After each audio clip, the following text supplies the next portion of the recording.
हाँ, यही सोचते सोचते तो मैं बूढ़ा हो गया हूँ। देखिए, अगर आप एक चमत्कारी साधु है तो मुझे कोई ऐसा मंत्र बताइए कि मैं जो चाहूं वो हो जाए।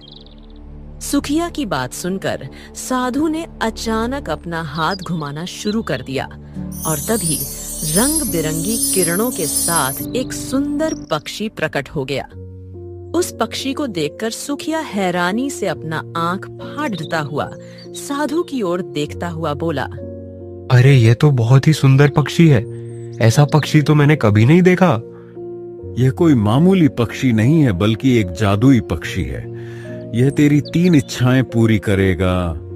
इसका मतलब अगर मैं इस जादुई पक्षी से कोई भी इच्छा मांगूंगा या बताऊंगा तो वह पूरी हो जाएगी। आजमगढ़ राज्य के हरियाली नामक एक छोटे से गांव में सुखिया नाम का एक गरीब किसान रहता था। सुखिया हमेशा अपनी किस्मत को कोसता रहता था। एक दिन उसकी पत्नी बिंदिया उससे बोली, ए जी, ये क्या रोज रोज अपनी किस्मत को कोसते रहते हो? आपको शायद पता नहीं, जो अपनी किस्मत पर रोते रहते हैं, एक दिन किस्मत सचमुच उनसे रूठ ही जाती है। अरे तो वैसे भी हमारी किस्मत कौन सी बड़ी मेहरबान चल रही है। अरे अपने पड़ोसी किसानों को देखो कितने खुशहाल है। अरे एक वह है और एक हम है। इतनी मेहनत के बाद भी हमारे पास सुख सुविधाओं का कोई साधन नहीं है। बेकार किस्मत है हमारी। धीरज रखिए, आपके पास भी वह सारी सुख सुविधाएं जरूर आएंगी जो हरियालीपुर के और किसानों के पास है। आप दिन भर इतनी मेहनत करते हैं, मुझे पूरा यकीन है कि एक ना एक दिन हमारी फसल पूरे गांव में सबसे अच्छी होगी। तब देखिएगा हमारे दिन बदल जाएंगे। अरे बिंदिया, यही सोचते सोचते जवानी से बुढ़ापे की दहलीज तक आ चुका हूँ मैं। हमारी बेटी देखो तो सही विवाह योग्य हो गई है। अरे कभी सोचा है अगर हमारे हालात ऐसे ही रहे तो हम राधा का विवाह करेंगे? कैसे सोचा है क्या? चिंता मत कीजिए, हमारी राधा हरियालीपुर की सबसे सुंदर लड़की है। उसकी सुंदरता के चर्चे दूर दूर तक फैली है। कोई ना कोई अच्छा वर मिल ही जाएगा। अपनी पत्नी की बात सुनकर सुखिया चुपचाप अपने खेत में चला गया।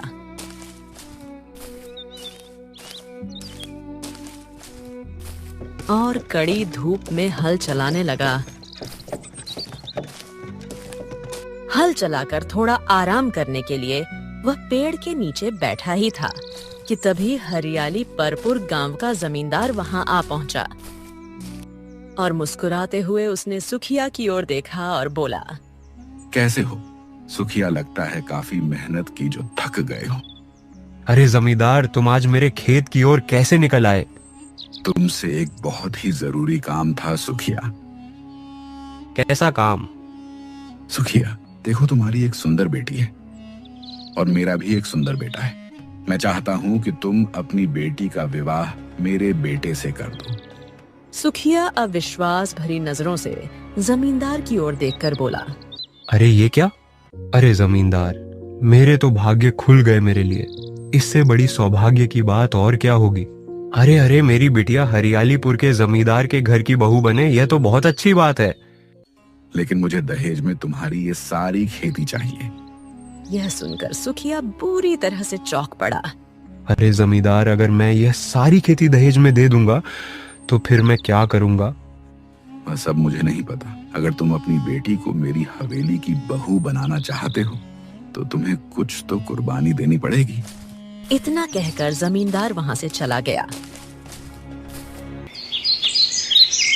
शाम को सुखिया ने सारी घटना अपने पत्नी को बताया और बोला, अरे अब तुम बताओ बिंदिया, मैं करूं तो करूं क्या? हरियापुर का हर बच्चा जानता है कि जमींदार कितना बड़ा धोखेबाज है। क्या भरोसा है कि जमीन अपना नाम करवाने के बाद वह सच में अपने बेटे का विवाह हमारी बेटी से करेगा? हाँ, बात तो तुम सही कहती हो। ठीक है, मैं कल ही इस बारे में मुखिया जी से चर्चा करूंगा।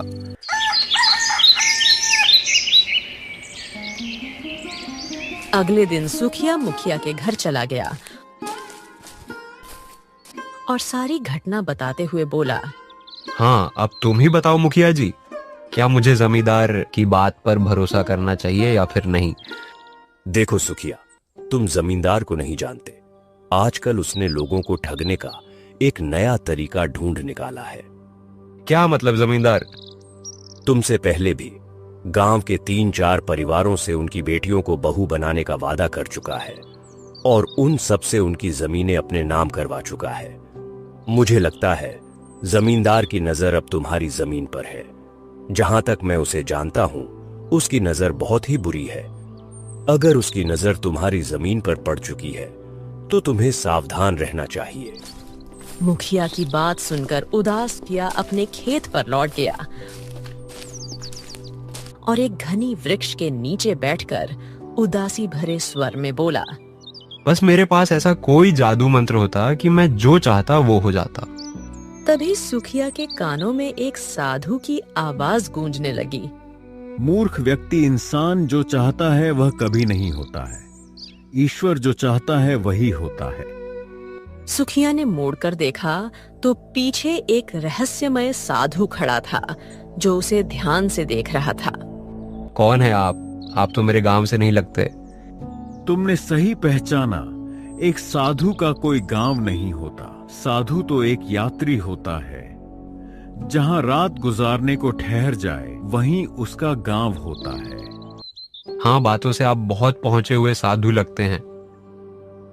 मैं सिर्फ पहुंचा हुआ साधु नहीं बल्कि एक चमत्कारी साधु भी हूं। अरे अगर आप एक चमत्कारी साधु है तो मेरी सहायता कीजिए। देखिए, मैं एक बहुत गरीब किसान हूँ। हर साल कड़ी मेहनत करता हूँ, फिर भी मेरी फसल दूसरों की तरह अच्छी नहीं होती। क्या है कि मेरी बिटिया विवाह योग्य हो गई है, पर मेरे पास धन नहीं है। चिंता मत कर, भगवान पर भरोसा रख। समय आने पर तेरे सारे कार्य हो जाएंगे। हाँ, यही सोचते सोचते तो मैं बूढ़ा हो गया हूँ। देखिए, अगर आप एक चमत्कारी साधु है तो मुझे कोई ऐसा मंत्र बताइए कि मैं जो चाहूं वो हो जाए। सुखिया की बात सुनकर साधु ने अचानक अपना हाथ घुमाना शुरू कर दिया और तभी रंग बिरंगी किरणों के साथ एक सुंदर पक्षी प्रकट हो गया। उस पक्षी को देखकर सुखिया हैरानी से अपना आंख फाड़ता हुआ साधु की ओर देखता हुआ बोला, अरे ये तो बहुत ही सुंदर पक्षी है। ऐसा पक्षी तो मैंने कभी नहीं देखा। यह कोई मामूली पक्षी नहीं है बल्कि एक जादुई पक्षी है। यह तेरी 3 इच्छाएं पूरी करेगा। इसका मतलब अगर मैं इस जादुई पक्षी से कोई भी इच्छा मांगूंगा या बताऊंगा तो वह पूरी हो जाएगी। साधु के कुछ कहने से पहले ही जादुई पक्षी सुखिया से बोला, मैं केवल तेरी इच्छाएं पूरी कर सकता हूँ, पर अगर तू किसी ऐसी वस्तु की इच्छा करेगा जो तेरी किस्मत में नहीं है तो वह तुझे मिलने के बाद भी कोई लाभ नहीं दे पाएगी। क्या मतलब? मतलब साफ है, हमारी किस्मत में जो लिखा होता है वह सही समय पर ही हमें मिलता है और यह बात तुझे समय आने पर समझ में आ जाएगी। इतना कहकर साधु ने जादुई पक्षी से कहा, मेरे जादुई पक्षी, आज से तुम इसके साथ ही रहोगे। इतना कहकर साधु तेज कदमों से वहां से चला गया। सुखिया जादुई पक्षी को लेकर अपने घर आ गया। जादुई पक्षी को देखकर उसकी पत्नी बिंदिया और पुत्री राधा की आंखें फटी की फटी रह गईं। पिताजी, यह तो बहुत ही सुंदर पक्षी है। यह आपको कहाँ से मिला? सुखिया सारी घटना अपनी पत्नी और बेटी को बताते हुए बोला, देखो, यह कोई मामूली पक्षी नहीं है बल्कि यह एक जादुई पक्षी है। यह मेरी 3 इच्छाएं पूरी करेगा। सुनिए जी, आपकी हमेशा से एक ही इच्छा रहती है कि आपकी फसल हरियालीपुर में सबसे अच्छी हो, तो फिर आप इस जादुई पक्षी से यही इच्छा क्यों नहीं मांगते? सुखिया ने जादुई पक्षी की ओर देखते हुए कहा, क्या यह मेरी इच्छा पूरी होगी? ठीक है, इस वर्ष हरियालीपुर में सबसे अच्छी फसल तुम्हारी ही उगेगी, लेकिन इसका मतलब यह नहीं है कि तुम मेहनत करना छोड़ दो। तुम्हें वैसे ही मेहनत करनी होगी जैसे तुम करते आए हो। जादुई पक्षी की बात सुनकर सुखिया मुस्कुराने लगा और उसके बाद उसने अपने खेत में खड़ी मेहनत शुरू कर दी। कुछ ही महीनों बाद सुखिया, उसकी पत्नी बिंदिया और बेटी राधा अब स्वस्थ भरी नजरों से अपनी शानदार फसल को देख रहे थे। साधु महाराज ने सच कहा था, यह जादुई पक्षी तो वास्तव में चमत्कारी निकला। मेरी फसल तो हरियालीपुर में सबसे अच्छी उगी है। अरे देख बिदिया, देख। आप सही कहते हैं। हम कल सुबह से ही फसल की कटाई शुरू कर देंगे और फिर आप इसे राज्य में बेचने जाना। मुझे विश्वास है कि फसल को बेचकर हमें इतना अच्छा मुनाफा होगा कि हमारे सारे दुख दर्द दूर हो जाएंगे। सुखिया खुशी खुशी अपने परिवार के साथ घर लौट आया, लेकिन घर पर आते ही भयंकर बारिश शुरू हो गई, जो रात भर होती रही। अगली सुबह जैसे ही सुखिया अपनी पत्नी और बेटी के साथ खेत पर पहुंचा, उसने अपना फसल को देखकर अपना सिर पकड़ लिया। अरे ये क्या हुआ बिंदिया, ये क्या हो गया? अरे अरे अरे, हमारी फसल तो बर्बाद हो गई।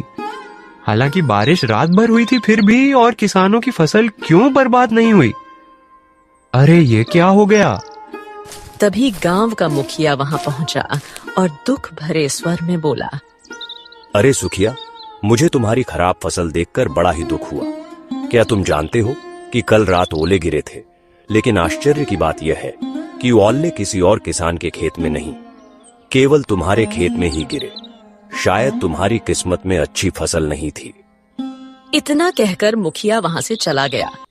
तभी साधु का दिया हुआ जादुई पक्षी उड़ता हुआ वहां पहुंचा और सुखिया की ओर देखते हुए बोला, मैंने तुमसे कहा था कि मैं तुम्हारी इच्छा पूरी कर सकता हूँ, लेकिन अगर वह तुम्हारी किस्मत में नहीं है तो तुम उसका कोई लाभ नहीं उठा पाओगे। तुमने देखा, तुमने इच्छा की कि तुम्हारी हरियाली पुर में सबसे अच्छी फसल उगे, और वह फसल उगी भी, लेकिन वह तुम्हारी किस्मत में नहीं थी। इसका परिणाम तुमने खुद देखा। अरे बकवास बंद कर अपनी बकवास, जादुई पक्षी। अरे दिख नहीं रहा, मैं बर्बाद हो गया हूं, अब मैं क्या करूं? अरे पहले खराब फसल होती थी, तब भी मेरा परिवार पेट भर के खाना खा सकता था। अरे लेकिन अब तो मेरे पास कुछ बचा ही नहीं। ऊपर से हमारे राज्य का राजा भी इतना निर्दय है कि प्रजा की कोई सहायता नहीं करता। अरे क्या करूं, मैं कहां फंस गया? आप चिंता क्यों करते हैं पिताजी?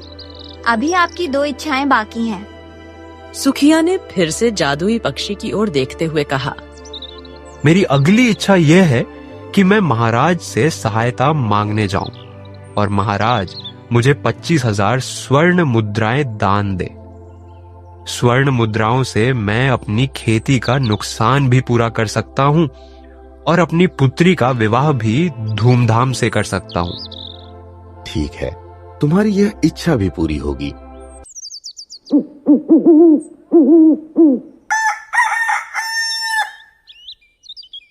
अगले दिन सुखिया किशनगढ़ राज्य के महल के अंदर राजा विक्रम के सामने खड़ा था।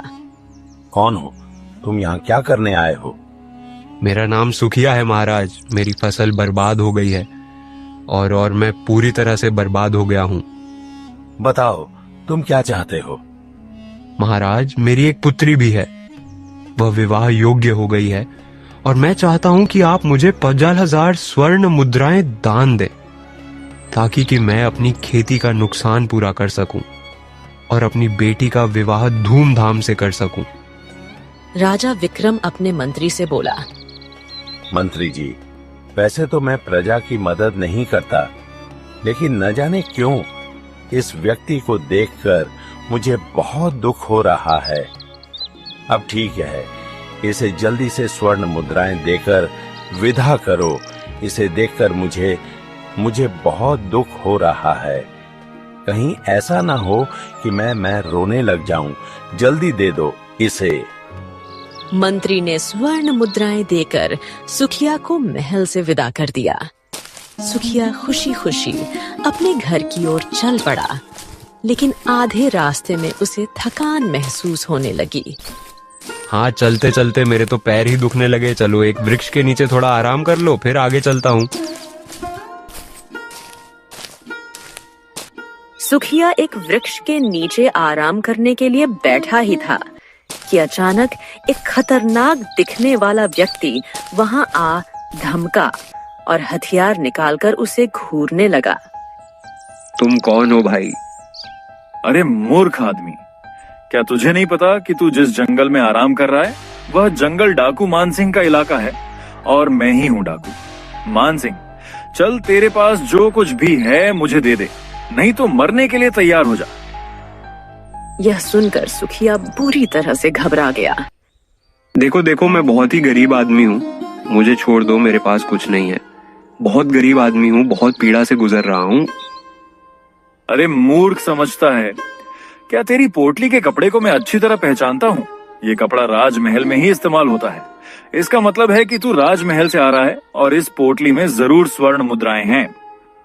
इतना कहकर डाकू ने सुखिया से स्वर्ण मुद्राओं की पोटली छीन ली और वहां से चला गया।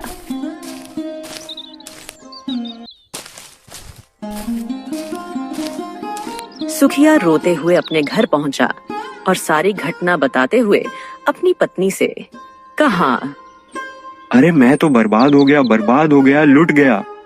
अरे अब अगर मैं दोबारा महाराज के पास जाऊंगा तो वो मुझे दोषी समझेंगे और दोबारा मेरी कोई सहायता नहीं करेंगे। अरे मैं क्या करूं? तभी वहां जादुई पक्षी आ पहुंचा।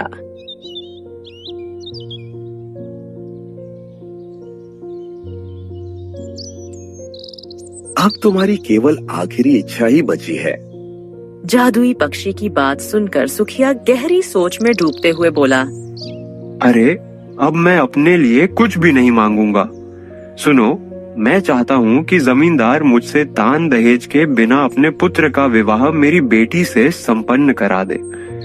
मेरी बेटी जमींदार के घर की बहू बन जाएगी और अपना सुखी जीवन व्यतीत करेगी। इससे अधिक मुझे और क्या चाहिए? ठीक है, जैसा तुम चाहो वैसा ही होगा।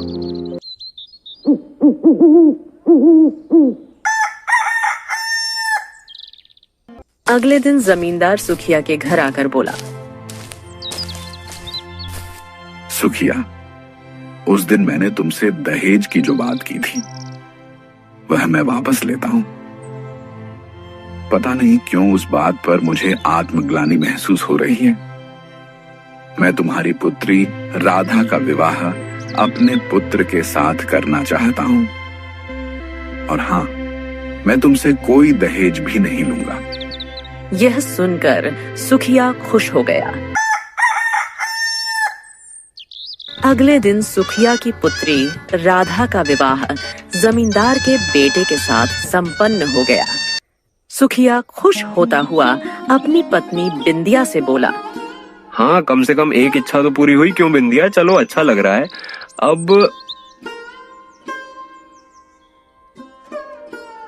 तभी वहां पर सफेद साड़ी पहनी हुई सुखिया की पुत्री आ पहुंची और रोती हुई सुखिया से बोली, पिताजी, अचानक हवन की एक दीवार गिर पड़ी और मेरे पति दीवार में गिरक मर गए। मैं विधवा हो गई पिताजी, मैं विधवा हो गई। यह सुनकर सुखिया फूट फूट कर रोने लगा। वह दिन भर अपने दुख में डूबा रहा।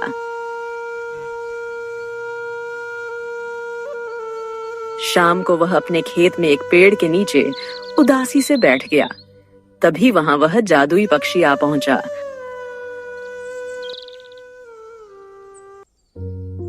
और सुखिया से बोला, मैंने तुमसे कहा था कि मैं तुम्हारी इच्छाएं पूरी कर सकता हूँ, लेकिन याद रखो, जो भी इच्छा तुम मांगोगे, अगर वो तुम्हारी किस्मत में नहीं है तो तुम उसका कोई लाभ नहीं उठा पाओगे।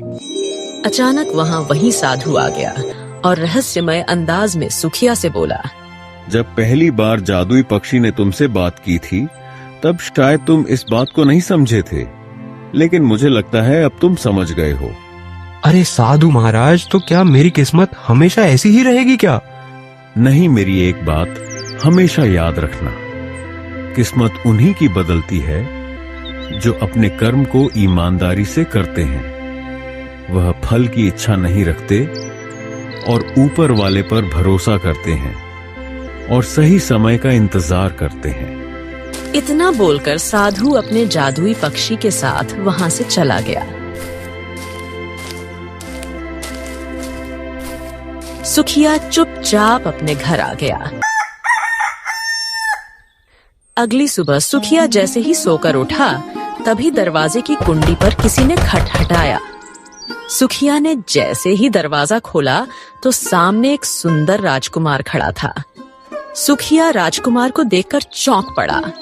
क्या आप मुझे अंदर आने के लिए नहीं कहेंगे? राजकुमार सुखिया के घर के अंदर आया और बोला, मैं राजा विक्रम का पुत्र अशोक हूँ।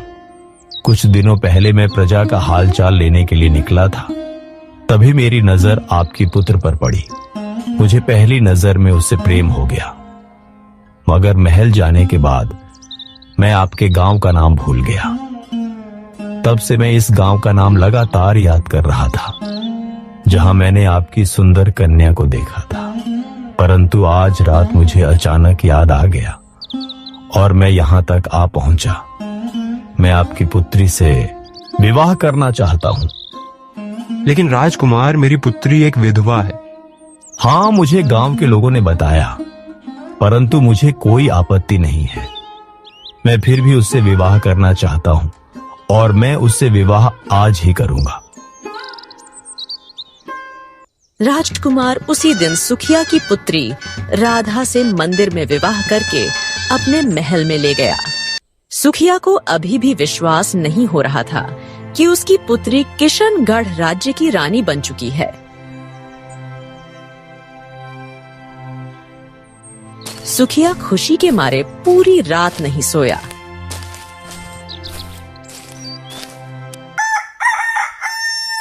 अगली सुबह सुखिया जैसे ही सोकर उठा, तभी उसने देखा कि उसके घर के अंदर वही डाकू खड़ा था जिसने उससे स्वर्ण मुद्राएं लूटी थीं। सुखिया डाकू को देखकर डर गया, लेकिन उसने देखा कि डाकू सुखिया से ज्यादा डरा हुआ था। मुझे पता चला कि तुम्हारी पुत्री का विवाह राजा विक्रम के पुत्र अशोक से हो गया। जब मैंने सुना तो मैं बुरी तरह से डर गया, क्योंकि मैं हरियाली पर गांव आता जाता रहता हूँ। मैं तुम्हारी 25,000 स्वर्ण मुद्राएं वापस लौटाने आया हूँ और मैं डकैती का काम भी छोड़ रहा हूँ। तुम मेरी शिकायत अपने दामाद से मत करना, नहीं तो वह मुझे फांसी पर लटका देगा। कृपया करके मेरा मान रख लेना। मैंने तुम्हारे पैसे वापस कर दिए। इतना बोलकर डाकू मान सिंह 25,000 स्वर्ण उतरा है वापस लौटा कर वहां से भाग गया। सुखिया खुशी से अपनी पत्नी से बोला, अरे बिंदिया, अब तो हमारे काम लगातार बन रहे हैं। हाँ, अच्छा लग रहा है। अब तुम देर मत करो। हमारे पास खेती करने के लिए बीज नहीं है। तुम राज्य में जाकर अच्छे बीज खरीद कर लाओ। सुखिया ने वैसे ही किया। अच्छे बीज खरीदकर अपने खेत में बो दिए। कुछ ही महीनों के बाद उसकी फसल हरियाणीपुर की सबसे अच्छी फसल उग कर तैयार हो गई। इस तरह वह खुशी खुशी रहने लगा।